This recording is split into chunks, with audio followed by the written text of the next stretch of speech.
Welcome to Aspire, Master Biology, Build Confidence and Crack Your Need Dream. Hello everyone. So we are currently on the series of examples और उसमें हमने examples कर लिया है। Class 11th का पूरा finish कर लिया है और क्लास 12th का हमने 2 यूनिट को कंप्लीट किया है और आज का 3rd यूनिट है जिसमें हम बायोलॉजी एंड ह्यूमन वेलफेयर को कंप्लीट कर रहे हैं।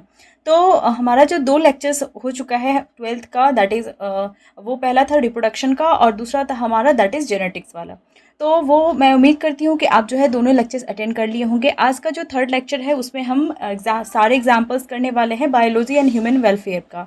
इसमें 3 चैप्टर्स हैं और ह्यूमन हेल्थ एंड डिजीज़, उसके बाद माइक्रोब्स इन ह्यूमन वेलफेयर और strategies in enhancement of food production. तो ये 3 हमारा चैप्टर है इस बायोलॉजी एंड ह्यूमन वेलफेयर के अंदर, जिसमें से हम 2 चैप्टर को कंप्लीट करेंगे क्योंकि एक चैप्टर जो है स्ट्रेटजीज़ वाला, उससे एज सच एग्जाम्पल आता नहीं है और उसका जो जूलॉजी वाला पोर्शन है वो हट भी चुका है हमारे नीट के सिलेबस से। तो उसको हम नहीं करने वाले हैं। बाकी जो दोनों चैप्टर है बहुत ज़्यादा इंपॉर्टेंट है, इसको हम करेंगे। तो सबसे पहला चैप्टर हम स्टार्ट कर रहे हैं इस यूनिट का, that is human health and disease. और ये चैप्टर, ये थ्योरी ऑलरेडी हो रखा है, आप उसको जाकर के देख सकते हैं। इसमें सबसे पहले डिजीज़ और उसके जो कॉजेटिव ऑर्गेनिज्म है उसके बारे में हम पढ़ते हैं। तो इसमें मलेरिया जो है वो कॉज होता है विद द प्लाज्मोडियम, और प्लाज्मोडियम की बहुत सारी जो है स्पीसीज़ होती है, जैसे कि प्लाज्मोडियम वाइवेक्स, उसके बाद प्लाज्मोडियम जो है फाल्सीपेरम, और फाल्सीपेरम जो है सबसे जो डेडलीस्ट जो होता है वो कौन होता है, प्लाज्मोडियम फाल्सीपेरम होता है।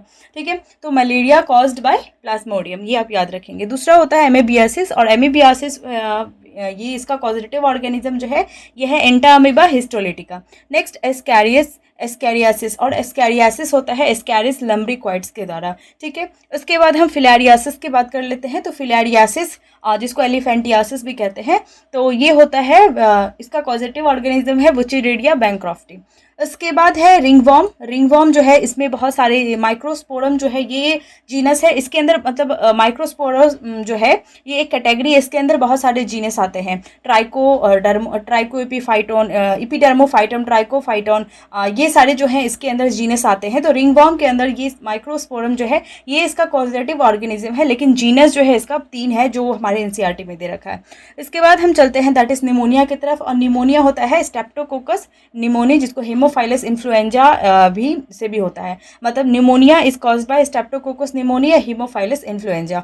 इसके बाद हम बात करते हैं दैट इज कॉमन कोल्ड की, और ये होता है राइनो वायरस से। और टाइफाइड की बात कर ले तो ये बैक्टीरिया सैल्मोनेला टाइफी से होता है। तो आपको डिजीज और कॉजेटिव ऑर्गेनिज्म अच्छे से याद रखना होगा क्योंकि यहाँ से डायरेक्टली क्वेश्चन आता है। मलेरिया का प्लाज्मोडियम, अमीबियासिस का एंटाअमीबा हिस्टोलिटिका, एस्कैरियासिस का एस्कैरिस लम्ब्रिक्वाइड्स, फिलारियासिस का बुचिरेडिया बैंक्रॉफ्टी, उसके बाद रिंगवॉर्म का माइक्रोस्पोरम और उसका जीनस, और निमोनिया का streptococcus pneumoniae, haemophilus influenzae, common cold जो है इसका राइनो वायरस, और जो टाइफाइड होता है इसका सैल्मोनेला टाइफी। तो ये आपको अच्छे से याद रखना है। दूसरा एलर्जेंस जो है, एलर्जेंस बहुत सारे होते हैं। हर ऑर्गेनिज्म जो है उसको अलग अलग चीज़ से एलर्जी हो सकती है। तो किसी को pollen grains, dust, animal dander, food allergens, ये सारे जो है एलर्जेंस होते हैं जिससे एलर्जी हो सकती है किसी भी इंसान को। और ये स्पेसिफिक होता है हर के लिए, मतलब किसी जैसा ऐसा नहीं है कि मतलब सबके लिए सेम टाइप का ही एलर्जेंस होगा। ये इंडिविजुअल टू इंडिविजुअल जो है ये वैरी करता है। ठीक है, उसके बाद है तीसरा हमारे पास that is most important, that is auto immune disorders. और ऑटो इम्यून डिसऑर्डर से बहुत बार क्वेश्चन आ चुका है, तो आप इसको नाम याद रखेंगे। रूमेटॉइड अर्थराइटिस, स्क्लेरोसिस, इसके बाद Graves disease, psoriasis, myasthenia gravis और एडिसन्स डिजीज। तो ये सारे क्या है, ऑटो इम्यून डिसऑर्डर्स है। Rheumatoid arthritis, sclerosis, Graves disease, psoriasis, यहाँ पे पी साइलेंट है, माइस्थेमिया ग्रेविस और एडिसन्स डिजीज। ये जो है इतने आप याद रखेंगे तो क्वेश्चन आपका बन जाएगा ऑटो इम्यून डिसऑर्डर से। इसके बाद हम इम्यूनिटी की तरफ चलते हैं, और इम्यूनिटी के अंदर हम चलते हैं इन्नेट इम्यूनिटी और एक्वायर्ड इम्यूनिटी की तरफ। इन्नेट इम्यूनिटी में मैंने आपको 4 बैरियर्स बताया था, फिजिकल, फिजियोलॉजिकल, सेलुलर और साइटोकाइन। फिजिकल बैरियर जो है इसके अंदर स्किन, म्यूकस, और म्यूकस की जो मेम्ब्रेन होती है जहाँ पे भी म्यूकस प्रेजेंट होता है, वो सारे मेम्ब्रेन जो होते हैं ये सारे फिजिकल बैरियर के अंदर आता है। जो हमारा स्किन होता है, एपिडर्मिस, ये स्किन की जो एपिडर्मिस होती है वो भी फिजिकल बैरियर की तरह काम करता है। इसके बाद फिजियोलॉजिकल बैरियर की बात करें तो जो सलाइवा और टीयर्स के अंदर जो लाइसोजाइम प्रेजेंट होता है, हमारे स्टमक के अंदर जो HCl प्रेजेंट होता है, हाइड्रोक्लोरिक एसिड, ये सारे क्या होते हैं, फिजियोलॉजिकल बैरियर होता है। नेक्स्ट हम बात करते हैं सेलुलर बैरियर की, तो यहाँ पे आता है macrophage, monocytes, neutrophil, natural killer cells, ये सारे सेलुलर टाइप के जो हैं बैरियर्स प्रेजेंट होता है। उसके बाद और ये इम्यूनिटी में भी रोल होता है इनका। साइटोकाइन बैरियर जो है इसमें इंटरफेरेंस होते हैं which is released by the virus infected cells. अगर कोई एक वायरस इन्फेक्टेड सेल है वो इंटरफेरेंस जो है वो रिलीज़ करता है ताकि जो उसके अगल बगल के जो भी सेल्स हैं उसको वो प्रोटेक्ट कर सके। तो ये साइटोकाइन बैरियर के अंदर इंटरफेरेंस आता है। नेक्स्ट हम चलते हैं एक्वायर्ड इम्यूनिटी की तरफ। और एक्वायर्ड इम्यूनिटी में एक्टिव और पैसिव दो चीज़ें मैंने आपको बताई थी। एक्टिव इम्यूनिटी जैसे recovery from the chicken pox जिसको होता है उससे जो रिकवरी होती है वो एक्टिव इम्यूनिटी होती है। वो खुद ब खुद हो जाती है। वैक्सीनेशन अगेंस्ट पोलियो, जो पोलियो के अगेंस्ट जो है वैक्सीनेशन जो बनती है, वैक्सीनेशन जो दिया जाता है वो एक्टिव इम्यूनिटी के अंदर आता है। उसके बाद बीसीजी वैक्सीन जो होता है, टीबी ट्यूबरकुलोसिस जो है उन पेशेंट में जो बीसीजी का वैक्सीन दिया जाता है ये भी एक तरह का एक्टिव इम्यूनिटी होता है। और हेपेटाइटिस बी का जो वैक्सीन होता है ये भी क्या है, एक तरह का एक्टिव इम्यूनिटी है। नेक्स्ट हम बात करते हैं पैसिव इम्यूनिटी। और पैसिव इम्यूनिटी जो है इसके अंदर आता है antibodies received through the colostrum. जो कोलोस्ट्रम से जो आईजीए एंटीबॉडी जो मिलता है बेबी को आफ्टर द मतलब पार्चुरेशन होने के बाद जो बेबी को मिलता है ये कोलोस्ट्रम मिल्क जो इनिशियल डे ऑफ लैक्टेशन में जो आईजीए एंटीबॉडी वाला कोलोस्ट्रम जो प्रेजेंट होता है मिल्क के अंदर वो मिलता है, वो एंटीबॉडी जो है रिसीव होता है थ्रू द कोलोस्ट्रम से। तो ये एक तरह का क्या है, पैसिव इम्यूनिटी है। इसके बाद एंटीबॉडी जो कि पास होता है फ्रॉम द मदर से फीटस में थ्रू द प्लेसेंटा। प्लेसेंटा से जो एंटीबॉडी पास होता है मदर से फीटस में। और ये मैंने आपको बताया था इसमें इरिथ्रोब्लास्टोसिस फीटालिस जो है, मैंने आपको जब ब्लड सर्कुलेशन वाला चैप्टर पढ़ाया था उस दौरान मैंने आपको बताया था कि वहाँ पे जो एंटीबॉडी जो है इंटर करता है। और ये चीज़ें मैंने आपको ऑलरेडी बता रखा है। एंटी स्नेक जो वेनम दिया जाता है जब वेनम जब स्नेक बाइट करता है उस दौरान एंटी स्नेक वेनम दिया जाता है। एंटी टिटनस सीरम ये भी दिया जाता है जब कहीं पे भी जो है थोड़ा सा कट लगने के वजह से। तो ये सारी चीज़ें भी पैसिव इम्यूनिटी के अंदर ही आता है। इसके बाद नेक्स्ट है हमारे पास लास्ट, दैट इज ड्रग्स और उसके सोर्स। जो ड्रग्स है उसमें आता है मॉर्फिन। और मॉर्फिन जो है इसका सोर्स है पॉपी प्लांट्स। उसके बाद हीरोइन जो है ये मिलता है फ्रॉम द मॉर्फिन। इसके बाद कोकीन जो है इसको कोका प्लांट जो है इससे मिलता है कोकेन। उसके बाद कैनाबिनाइड जो है ये कैनाबिस सटाइवा जो है इससे मिलता है। डेंगी और चिकनगुनिया के बारे में आपको याद रखना है कि डेंगी जो होता है ये डेंगी वायरस से फैलता है और चिकनगुनिया वायरस से फैलता है।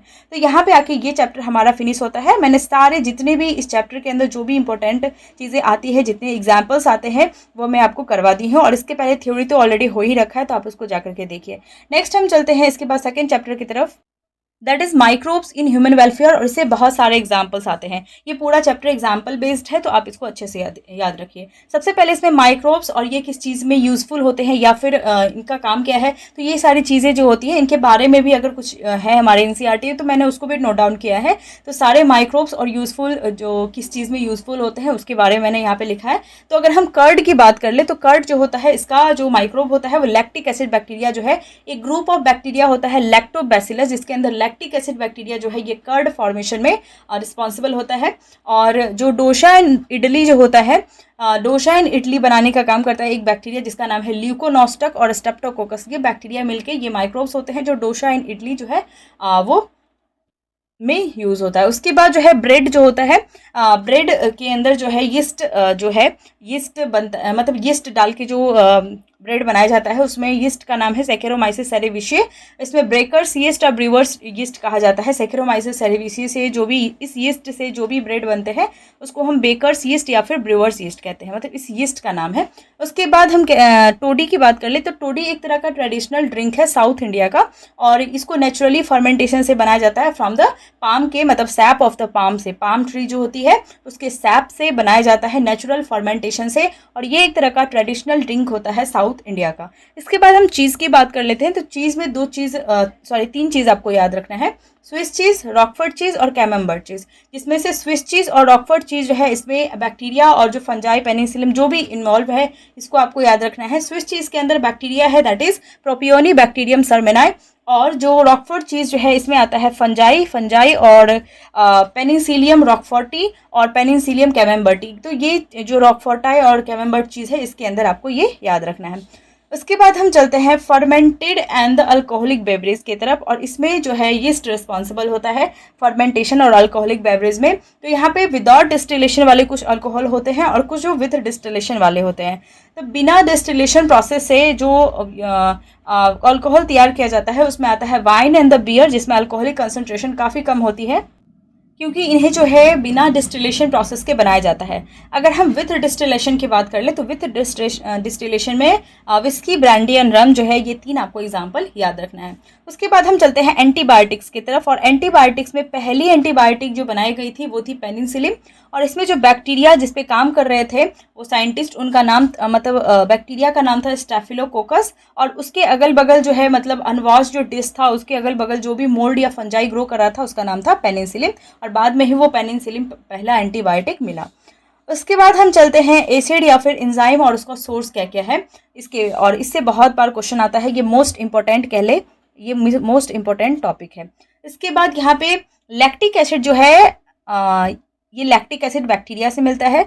एसिटिक एसिड मिलता है एसिटोबैक्टर एसिटी, और ये भी एक तरह का बैक्टीरिया होता है। नेक्स्ट हम चलते हैं ब्यूटायरिक एसिड की तरफ, और ब्यूटायरिक एसिड जो है ये क्लॉस्ट्रीडियम ब्यूटाइलिकम एक बैक्टीरिया से मिलता है। सिट्रिक एसिड की बात कर ले तो सिट्रिक एसिड जो है ये हमें मिलता है एस्परजिलस नाइगर, ये एक तरह का फंजाई होता है एस्परजिलस नाइगर। आपको आ सकता है कि एस्परजिलस नाइगर बैक्टीरिया है या फंजाई है, तो ये फंजाई और बैक्टीरिया आप याद रखेंगे अच्छे से।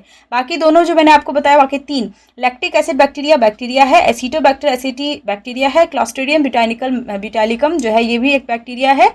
जो सिट्रिक एसिड है ये एस्परजिलस नाइगर से मिलता है और ये एक तरह का फंजाई है। इसके बाद जो साइक्लोस्पोरिन ए होता है ये मिलता है फ्रॉम द ट्राइकोडर्मा पॉलीस्पोरम, ये भी एक तरह का फंजाई होता है। स्टैटिन की बात कर ले तो स्टैटिन जो होता है ये मिलता है मोनास्कस पर्प्यूरियस, ये एक तरह का यीस्ट है जहाँ से हमें स्टैटिन मिलता है। इंजाइम्स की बात कर ले तो इंजाइम्स में कुछ आते हैं जैसे कि स्ट्रेप्टोकाइनेज, लाइपेज और पेक्टिनेज, प्रोटीएज। तो जो स्टेप्टोकाइनेज होता है वो स्टेप्टोकोकस बैक्टीरिया से मिलता है। लाइपेज के बारे में आपको पता है, जो भी ऑयली स्टेन्स होता है हमारे जो कपड़े से जो भी ऑयली स्टेन्स रिमूव होता है उसमें लाइपेज का यूज़ होता है। हमारा जो डिटर्जेंट होता है उसमें लाइपेज यूज़ होता है। और जो बॉटल्ड जूस वगैरह होता है जो मार्केट में अवेलेबल है उसमें पैक्टिनेज एंड प्रोटीएज जो है वो डाला हुआ रहता है। उससे क्या होता है कि उसको क्लैरिफाई किया जाता है पैक्टिनेज एंड प्रोटीएज डाल करके। तो जो भी इतना ज़्यादा। इसके बाद हम चलते हैं बायो फर्टिलाइजर्स की तरफ, तो और बायो फर्टिलाइजर्स जो है इसमें हम पढ़ते हैं बैक्टीरिया, साइनोबैक्टीरिया और फंजाई एज अ माइक्रोराइजा। तो बैक्टीरिया जो है इसमें आता है राइजोबियम, और ये राइजोबियम बैक्टीरिया जो होता है ये सिम्बायोसिस में रहता है with the root nodules of the leguminous plant. जो भी लेग्यूमिनस प्लांट होते हैं उसकी जो रूट नोड्यूल्स होती हैं उसके साथ ये सिम्बायोसिस करके रहता है ये राइजोबियम बैक्टीरिया। इसके बाद एजोटोबैक्टर और एजोस्पाइरलम जो होता है ये एक तरह का फ्री लिविंग बैक्टीरिया होता है जो कि बायो फर्टिलाइजर की तरह यूज होता है। नेक्स्ट हम बात करते हैं कुछ ब्लू ग्रीन एल्गी या साइनोबैक्टीरिया की, तो इसमें आता है दैट इज नॉस्टॉक और एनाबीना, और ये जो दोनों होते हैं ये सिम्बायोटिक होते हैं और ये फ्री लिविंग होते हैं। वहीं पे जो ऑसिलेटोरिया होता है ये फ्री लिविंग होता है, ठीक है, ये किसी के साथ सिम्बायोसिस में नहीं रहता है। नेक्स्ट हम बात करते हैं जो फंजाई होता है एज ए माइक्रोराइजा के फॉर्म में ये ग्लोमस जीनस बनाता है। ग्लोमस जीनस होता है फंजाई का, ग्लोमस जीनस माइक्रोराइजा होता है, ठीक है। तो यहाँ पे ये बायो फर्टिलाइजर है। इसके बाद हम चलते हैं जो भी माइक्रोब्स हमारे ह्यूमन वेलफेयर के अंदर यूज होता है उसके बारे में, और अब हम समझते हैं दैट इज जो बायो कंट्रोल एजेंट्स है इस चैप्टर के दौरान, जो माइक्रोब्स इन ह्यूमन वेलफेयर में जो भी बायो कंट्रोल एजेंट है उसके बारे में हम समझते हैं। तो लेडी बर्ड जो है ये कंट्रोल करता है एफिड को, और यहाँ से बहुत बार क्वेश्चन आ चुका है लेडी बर्ड कंट्रोल एफिड। जो ड्रैगन फ्लाइज होते हैं ये कंट्रोल करता है मॉस्किटोज को। जो बैसिलस बैक्टीरिया होता है उसके अंदर बैसिलस थ्यूरेंजेंसिस जो है ये कंट्रोल करता है कैटरपिलर और बटरफ्लाई को। तो ये आप अच्छे से याद रखेंगे कि जो बैसिलस थ्यूरेंजेंसिस है ये किसको कंट्रोल करता है, कैटरपिलर एंड बटरफ्लाई को। और इसके बारे में बैसिलस थ्यूरेंजेंसिस के बारे में मैंने ऑलरेडी आपको बता रखा है in the biotechnology and its application वाले चैप्टर में। इसके बाद वल्नरेबल प्लांट जो है इसमें आता है दैट इज ब्रेसिकास और फ्रूट ट्री। नेक्स्ट हम बात करते हैं ट्राइकोडर्मा की। तो ट्राइकोडर्मा जो होता है ये एक तरह का फ्री लिविंग फंजाई होता है जो कि कॉमन होता है रूट इकोसिस्टम में, और यहाँ से बहुत बार और यहाँ से बहुत बार क्वेश्चन आ चुका है। नेक्स्ट हम बात करते हैं बैक्यूलो वायरस की तरफ। तो बैक्यूलो वायरस जो है इसका जीनस होता है न्यूक्लियोपॉलीहेड्रोवायरस और ये अटैक करता है इंसेक्ट को और अदर ऑर्थ्रोपोड, जो अदर जो ऑर्थ्रोपोड्स होते हैं और जो इंसेक्ट्स होता है उसको ये क्या करता है, अटैक करता है। इसका जीनस होता है न्यूक्लियोपॉलीहेड्रोवायरस, जहाँ से क्वेश्चन आया हुआ है, तो आप इसको याद रखेंगे। और यहाँ पे आके हमारा ये चैप्टर भी फिनिश होता है। थर्ड चैप्टर जो है वो हम उससे ऐसे एग्जाम्पल आता नहीं है और बहुत सारी चीज़ें उससे हमारे सिलेबस से हट चुकी है, तो उसको हम नहीं कंसीडर करेंगे। इसके बाद हम स्टार्ट करेंगे हमारे नए यूनिट को।